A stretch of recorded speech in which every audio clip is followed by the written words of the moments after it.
The morning was heavy with silence, broken only by the soft thud of dirt falling onto a fresh grave. The townsfolk stood gathered in a small circle at the edge of the cemetery, their hats low, their voices hushed. It was a funeral, but not one of grandeur. No husband stood by the grave, no children clutching one another in mourning, only a wooden box lowered into the earth, and the memory of a woman whose life had ended far too soon. Beside the grave, tucked in a small basket, lay two newborn twins. Their cries pierced through the solemn stillness, shrill and desperate, as if demanding an answer to a question no one dared to voice. Who will take them now? The preacher closed his Bible and gave a sorrowful look to the crowd.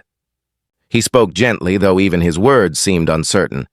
She leaves behind these little ones, and yet no kin has come forward to claim them. The villagers exchanged uneasy glances. A motherless child was burden enough in a town where every hand was already calloused with its own labor. But two infants? Twin babies who required care around the clock? The murmurs began. Quiet. Cold truths wrapped in sympathy. They won't survive winter without a proper family. Poor souls. But who has the time? Who has the means? Best to send them to the city orphanage. Someone there might take them. The babies wailed louder as though they could sense the rejection building around them. Their tiny fists flailed, their faces red from hunger and cold. The basket shook with each small kick, yet no one stepped forward. Men shifted uncomfortably, women pulled their shawls tighter, and children stared with wide eyes before being hushed by their mothers. And so, though the funeral was for one woman, the air carried the weight of 3 lives hanging in the balance. At the far end of the crowd, leaning against a fence post, stood a man most hardly noticed. His frame was broad, his clothes worn from long days of ranch work, and his face carried the tired look of someone who had seen more loss than joy. He had ridden into town that morning for supplies, never expecting to witness such a scene. His eyes lingered on the grave, then drifted toward the basket. The cries of the twins seemed to reach into him, striking a chord buried deep beneath layers of solitude. His name was Samuel, a rancher who lived alone on a stretch of land miles away. Once, long ago, he had dreamed of a family, but fate had been unkind. His cabin was quiet, his table set for one, his nights filled with the hollow echo of silence. And now, standing among townsfolk who looked away from the cries, Samuel found himself unable to do the same. The preacher's final words rang out. May God guide these children to where they belong. The rancher's jaw tightened. He didn't know it yet, but the answer to that prayer might already be forming in his heart. The crowd slowly began to disperse, boots crunching against the dry earth as one by one the villagers turned away. A few women lingered, glancing at the twins with pity in their eyes, but pity was not enough to fill hungry mouths or keep 2 fragile bodies warm through the night. One woman muttered, "Best to take them to the mission in the next county. At least they'll have a roof." Another shook her head, replying, "That's 2 days' ride. They won't survive the journey." The preacher stayed behind, staring down at the helpless infants as their cries grew weaker, more desperate. He bent to tuck the worn blanket around their small forms, but even he had no answer, no solution. His family had 7 mouths to feed already. His meager home was bursting with children who shared beds and meals as it was. His voice trembled when he whispered, "Lord, guide them." Samuel, still leaning by the fence, felt a weight pressing against his chest. He had told himself for years that he was meant to live alone. The land was demanding enough. Cattle to tend, fences to mend, long winters to fight through. A man alone had just enough to do to keep himself alive. He had buried the hope of laughter in his cabin long ago, when the woman he had once loved was laid beneath the very same earth that now held the mother of these children. Since then, he had built walls around his heart stronger than the fences around his herd. And yet, as he watched, no one stepped forward. Not the storekeeper, not the blacksmith, not the families with more hands than they needed. They all walked away, murmuring excuses into the wind. The twins cried again, softer this time, their tiny voices fading as exhaustion overtook them. One baby stretched out a fist, waving blindly at the empty space where a mother's arms should have been. The sight carved into Samuel's chest like a blade. He pulled his hat lower over his brow, as though the shadow might hide the battle raging inside him. He tried to reason with himself. You don't know a thing about babies. You wouldn't last a week. Someone else will take them, surely someone. But even as he thought it, he knew it wasn't true. The townsfolk were already gone, their boots leaving only shallow tracks in the dirt, evidence of how quickly they had left responsibility behind. The preacher, perhaps sensing Samuel's gaze, lifted his eyes.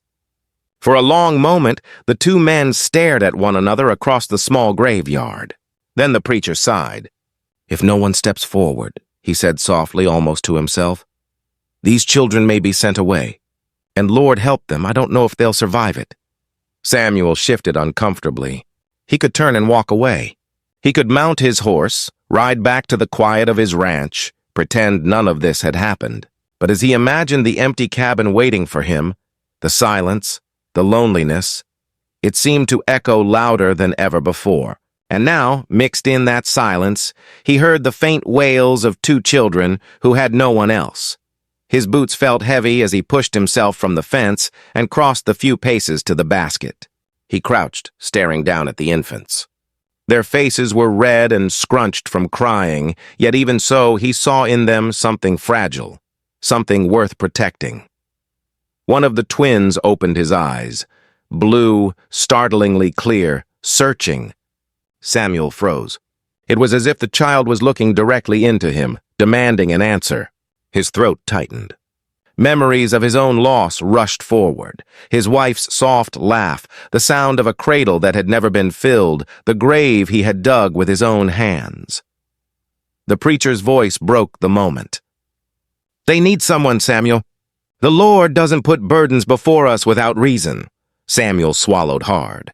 He wanted to protest, to argue, but the words died on his tongue. He reached a calloused finger toward the infant, and tiny fingers gripped it instinctively.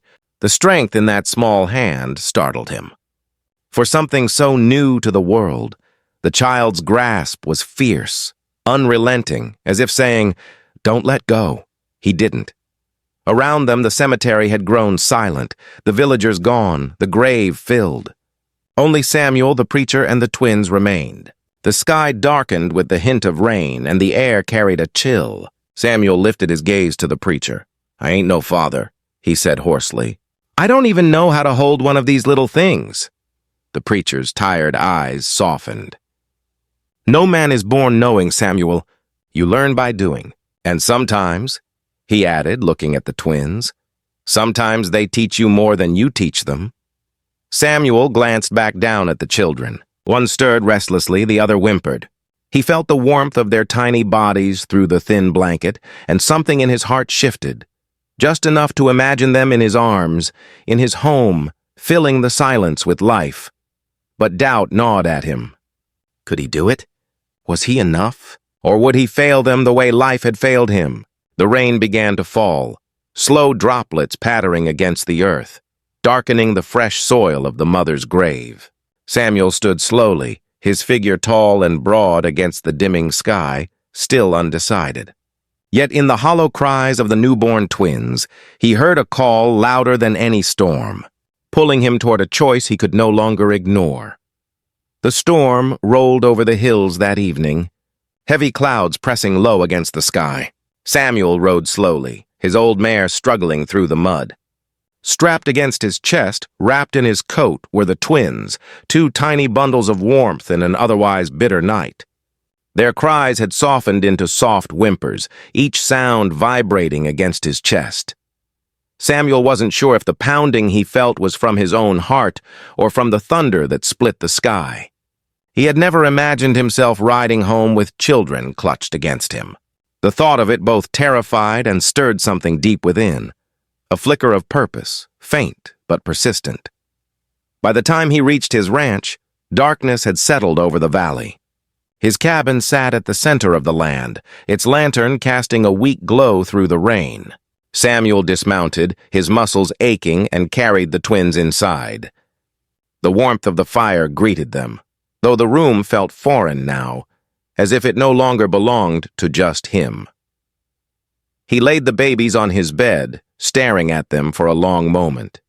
Their faces were small and delicate, their breaths uneven. Samuel ran a hand over his unshaven jaw and muttered to himself, "What in the world have you done?" The truth was he didn't know where to begin. His life until now had been simple, though far from easy. He woke before dawn, tended cattle, repaired fences, hunted for food when needed. The rhythm of ranch life was steady, predictable, and lonely. But these infants, these two fragile lives, threatened to unravel everything. The twins stirred, one letting out a sharp cry. Samuel jumped, fumbling awkwardly to pick the child up. His calloused hands were made for rope and reins, not for something so soft, so breakable. The baby wailed louder. Samuel tried bouncing, tried rocking, but nothing seemed to work. Sweat gathered at his temples. "Hush now," he whispered, though his voice carried more desperation than comfort. He remembered the preacher's words. "You learn by doing." He searched his mind for what little he'd seen mothers do in town. Feeding, that was the first need. Samuel set the baby back down carefully, grabbed a small tin pot, and poured milk from the bucket he'd brought in earlier. He warmed it over the fire, fumbling through the kitchen for anything that might serve as a bottle. After a long, frustrating search, he found an old rag, clean enough, and twisted it tight, dipping one end into the warm milk. Awkwardly, he pressed it against the baby's lips. To his relief, the child latched, sucking eagerly. Samuel's shoulders slumped with relief. "Well, I'll be damned," he muttered, almost laughing at himself. The second twin cried, demanding the same. Samuel repeated the clumsy process, his rough hands gentling with each movement. As the room filled with the soft sound of feeding, he felt something stir inside him. For the first time in years, the cabin wasn't silent. For the first time in years, he wasn't alone. When they finally drifted into sleep, Samuel sat back heavily in his chair. The fire crackled, casting shadows across the walls. He watched the twins, their tiny chests rising and falling, and realized that everything had changed the moment he picked them up from that graveyard basket. He hadn't planned it, hadn't wanted it. But now, looking at them, he couldn't imagine leaving them to anyone else. Still, fear gnawed at him. How could one man raise two children? What if he failed them? What if, like their mother, they were taken too soon? He rubbed his hands over his face, wrestling with doubt. The next morning came early. Samuel was roused not by the rooster's crow, but by the sharp cries of the twins. He stumbled from his chair, bleary-eyed, and began the clumsy routine once again, warming milk, feeding, changing what rags he could spare. By the time the sun rose, the babies were calm, but Samuel was exhausted. As he stepped outside to fetch water, the cold air struck his face. He looked over his ranch, his cattle grazing in the distance, fences needing repair, chores waiting. For years, this land had been his only responsibility. Now 2 tiny lives depended on him, and he wasn't sure how he'd balance both. Still, as he stood there, he realized something. For the first time in years, his day had begun not with silence, but with the cries of children. And though it wearied him, it also gave him something he hadn't felt in a long time, a reason to keep going. Samuel turned back toward the cabin. Inside, the twins slept soundly, safe in the warmth of his home. He knew challenges lay ahead, more than he could count. But as he watched the sun rise over his land, he felt for the first time that maybe he wasn't meant to face them alone anymore. For the next few days, Samuel's ranch echoed with sounds it had never known before. The cries of the twins at dawn, the soft cooing in the afternoons, and the restless fussing through long nights replaced the emptiness that had once haunted his cabin. Though his hands were clumsy and his methods unrefined, Samuel managed to keep the children fed and warm.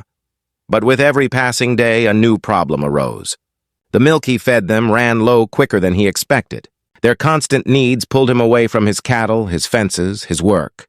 The once orderly rhythm of ranch life now unraveled into chaos, and Samuel began to question whether he had been foolish to take the twins in. By the week's end, whispers in town had spread. The story of the funeral, of the twins, of the lonely rancher who carried them off into the storm. It was on everyone's lips. At the general store, Samuel overheard voices as he picked up supplies. A man like him alone raising babies? It ain't proper. Those children need a woman's touch. He'll ruin them. Best thing would be to send them to the orphanage, like was said. Samuel kept his head down, paid for his goods, and left without a word. But the voices lingered, gnawing at his confidence. On the ride home, doubt settled heavy on his shoulders. Perhaps the townsfolk were right. He knew cattle, horses, and fences, but infants? What did he truly know of raising them? He thought of the nights he had sat helpless, rocking a crying child that would not be soothed. He thought of the countless chores undone while the babies demanded his attention. What if he couldn't provide for them? What if they got sick? That night, after feeding and changing the twins, Samuel sat at the edge of his bed, his head bowed. The babies slept peacefully, their small breaths filling the room. His own eyes were heavy, but his mind churned. What if I fail them? What if I let them down the way life has let everyone down before? He rose and stepped outside, staring at the vast stretch of land under the moonlight. The cattle grazed quietly, unaware of his turmoil. The silence pressed in, reminding him of the years he had spent alone. For so long he had believed solitude was his punishment, his destiny. Now he had chosen a different path, and with it came fear. The following day, a neighbor rode over. Mrs. Harlan, a widow herself, dismounted with a basket of food in hand. She peered into the cabin, her eyes widening at the sight of the babies. "So it's true," she said softly. "You really brought them here?" Samuel nodded, uneasy. Didn't seem right, leaving them with no one. She studied him for a long moment before shaking her head. "Samuel, you're a good man, but this ain't a man's work. Those babies need a mother, not a rancher with rough hands and no sense of what children require." Her words cut deeper than gossip in town. She meant no harm, perhaps even cared enough to speak honestly, but they echoed the doubt already gnawing at him. That night, the twins were restless again. Samuel paced the floor, one child in each arm, his strength nearly gone. He whispered, pleaded, rocked, and still they cried. Exhaustion dragged him to his knees, and for the first time he wondered if surrender was the kinder choice. Maybe the town was right. Maybe he wasn't enough. Yet, as he lowered the babies back onto the bed, something unexpected happened. The smaller of the two reached up, a tiny hand brushing against his chest. The touch stilled him, soft and fragile, yet powerful enough to silence the storm in his mind. Samuel froze, staring at the child's face. The baby's cries quieted, eyes half-lidded, as if comforted simply by his presence. The other twin followed suit, their tiny fists unclenching, their breathing evening out. For the first time that night, they slept soundly. Samuel remained still for a long while, staring at them in disbelief. Could it be that despite all his failures, they found peace in him? That in his arms they felt safe? The thought lit a faint spark of hope inside him, though doubt still lingered.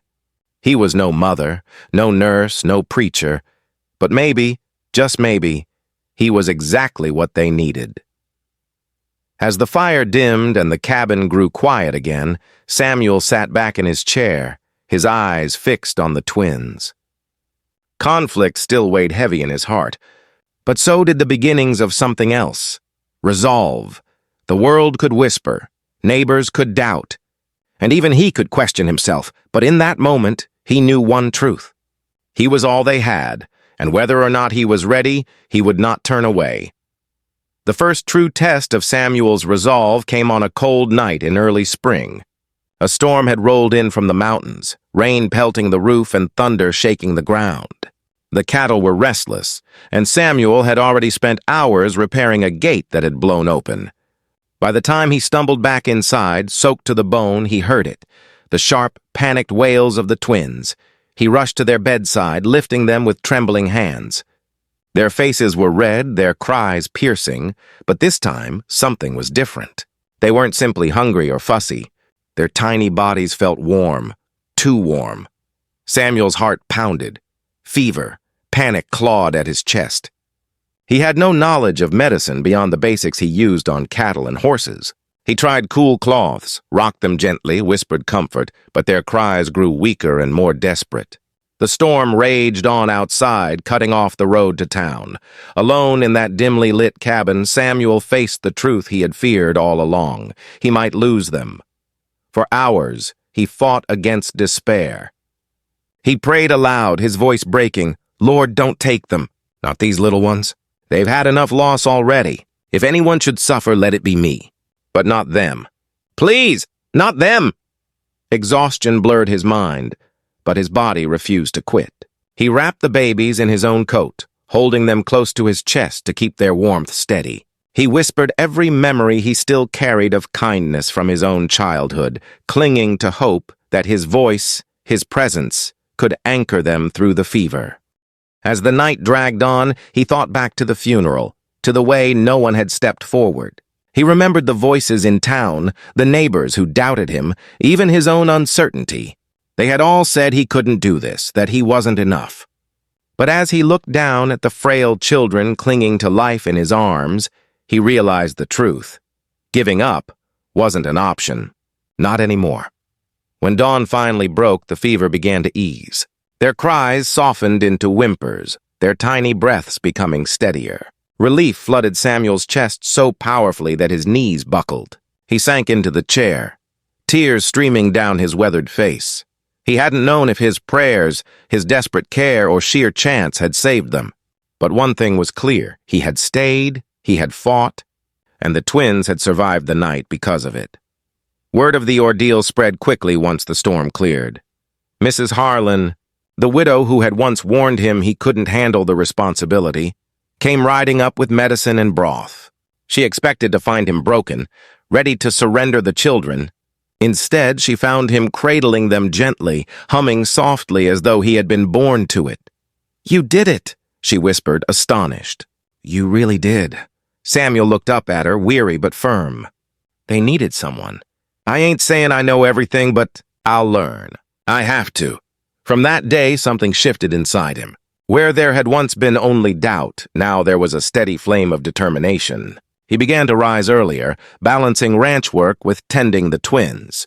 He sought advice, not from those who mocked him, but from the few who offered help without judgment. Mrs. Harlan taught him how to mix remedies for colic, how to stitch small clothes from old fabric. The town midwife showed him how to prepare simple soups and keep the babies clean. The whispers in town didn't stop, but some of them changed. Folks who had once called him foolish now spoke of his stubbornness with a hint of respect. "Maybe he's tougher than we thought," they said. "Maybe he'll manage after all." But Samuel didn't care for their approval anymore. His world had narrowed down to two small souls who needed him, and for the first time in years, he felt his life had purpose beyond the fences and cattle. One evening, as the sun dipped low over the prairie, Samuel sat on the porch with the twins in his arms. Their eyes followed the light, their tiny fingers curling around his rough hands. For the first time, he saw not just helpless infants, but the future, the possibility of a family, a home filled with something more than silence. The storm had nearly broken him, but it had also revealed his strength. He had faced his greatest fear, losing them, and come through it with a heart fiercer than before. The turning point had come, and Samuel knew with certainty he was no longer simply a rancher.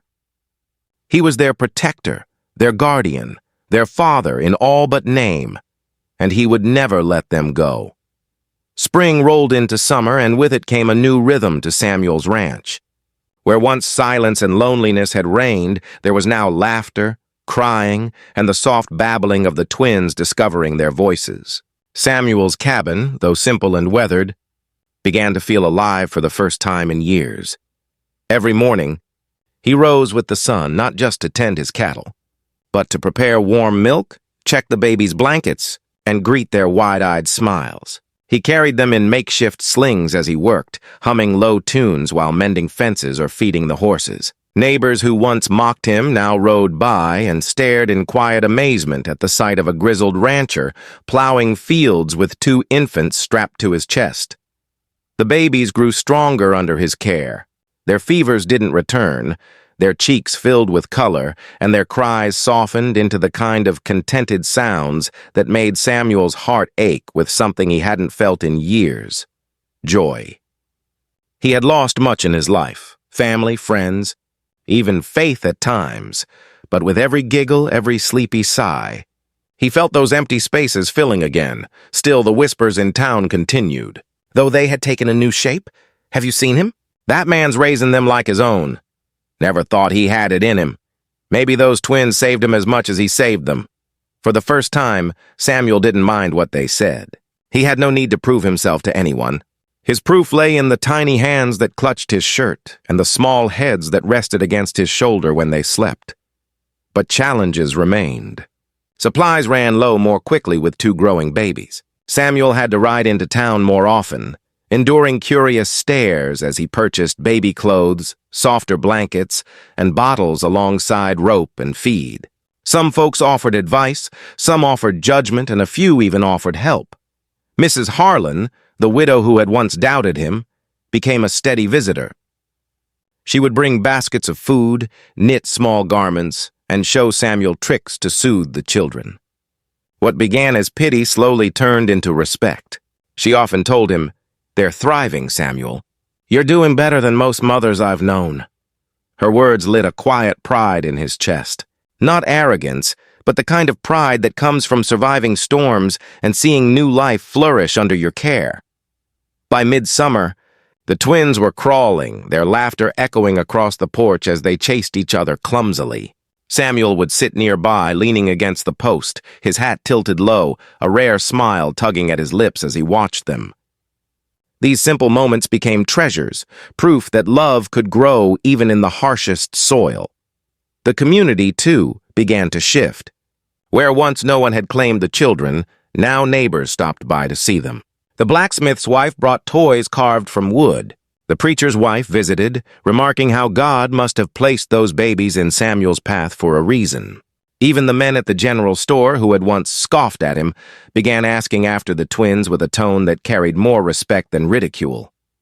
Samuel didn't seek their approval, but he welcomed the kindness. More than anything, he wanted the twins to grow in a world where they were wanted, not abandoned. One Sunday, he did something he hadn't done in years. He took the twins to church. Dressed in clean shirts and tiny boots, they sat on his lap as hymns filled the small wooden building. At first, whispers followed him, curious eyes turning his way. But as the service went on, the sight of the rough rancher cradling 2 little ones softened even the harshest tongues. When the preacher closed the service, he looked directly at Samuel and said, "These children were given a second chance." And so was the man who took them in. May we all be reminded of the power of grace. For the first time in a long time, Samuel felt no shame walking out of that church. He held his head high, the twins nestled against him, his steps steady with newfound purpose. That evening, as the sun set across the prairie, Samuel stood on his porch holding the twins close. The land stretched wide before him, the cattle grazed peacefully, and for once, the silence of the ranch didn't feel heavy. It felt like home. He knew the journey wasn't over. There would be more challenges, more doubts, and more long nights. But as he kissed the crowns of the babies' heads, he also knew something else. He was no longer walking through life alone. The twins had given him more than responsibility. They had given him family. And in return, he had given them the one thing they had been denied at birth: someone who would never abandon them. Autumn swept across the prairie, painting the land in shades of gold and red. The twins had grown sturdier, their little legs wobbling as they took their first steps across the wooden floors of Samuel's cabin. Their laughter filled every corner, turning the once lonely house into a place of warmth. Samuel often caught himself staring at them, marveling at how far they had come. He thought of the burial, of the tiny bundles no one dared to claim, and of the night he carried them home through the rain. He had feared he would fail them, but instead they had given him a second life. The change did not go unnoticed. The town that had once doubted him now greeted him with nods of respect. At the general store, folks no longer whispered about the fool rancher with babies. Instead, they smiled, asked after the twins, and even offered toys or sweets. Where once the children were seen as a burden, they had become a symbol of hope. One crisp morning, the preacher visited Samuel's ranch. He stood by the fence, watching as the twins toddled through the grass while Samuel kept a close eye on them. "They're thriving," the preacher said. "It's clear God placed them in your care for a reason." Samuel tipped his hat, humbled but uneasy. "I only did what no one else would," the preacher smiled. Sometimes that's exactly what makes a man great. Those words lingered with Samuel. He had never thought of himself as great, just stubborn. But as he watched the twins grow stronger, braver, and happier, he realized that perhaps greatness wasn't about wealth or fame. Perhaps it was simply about choosing love when others turned away. As winter approached, Samuel made a decision that changed everything. One morning, he hitched his wagon and rode into town with the twins bundled in blankets. At the courthouse, he filled out the papers to adopt them legally. The clerk raised his brows. "You sure about this, Samuel?" "That's a mighty big responsibility for one man." Samuel didn't flinch. "They're already mine in every way that matters." Just making it official, the adoption wasn't easy. There were questions, signatures, and waiting. But when the judge finally stamped the papers and declared the twins legally his, Samuel felt a weight lift from his heart. He wasn't just their caretaker anymore. He was their father. That night, back at the ranch, he sat by the fire with the twins in his arms. He whispered to them, "You'll never be alone again." "Not as long as I breathe." The babies, too young to understand, simply snuggled against him. Their trust as complete as the bond they shared. The years ahead promised hardship, crops to tend, cattle to raise, and children to guide. But Samuel no longer dreaded the future. Instead, he welcomed it. He saw in the twins the chance to build the family he had once thought lost forever. The townsfolk's respect deepened. They no longer saw him as just a rancher or a recluse. They saw a man who had defied loneliness and doubt, who had chosen love when it was hardest. The children who had once been left behind at a graveside were now thriving, their laughter echoing across the prairie, carried on the wind like a hymn of resilience. One evening, as the sun dipped low and the twins ran barefoot across the yard, Samuel leaned against the porch post, his weathered face softening into a rare, full smile. The golden light bathed the land, the cattle grazed quietly, and the children's joy filled the air. For the first time in decades, he felt whole. The loneliness that had haunted him was gone, replaced by something far greater. A family, a purpose, and a love that had risen from tragedy. He knew that life would still bring storms, but he no longer feared them.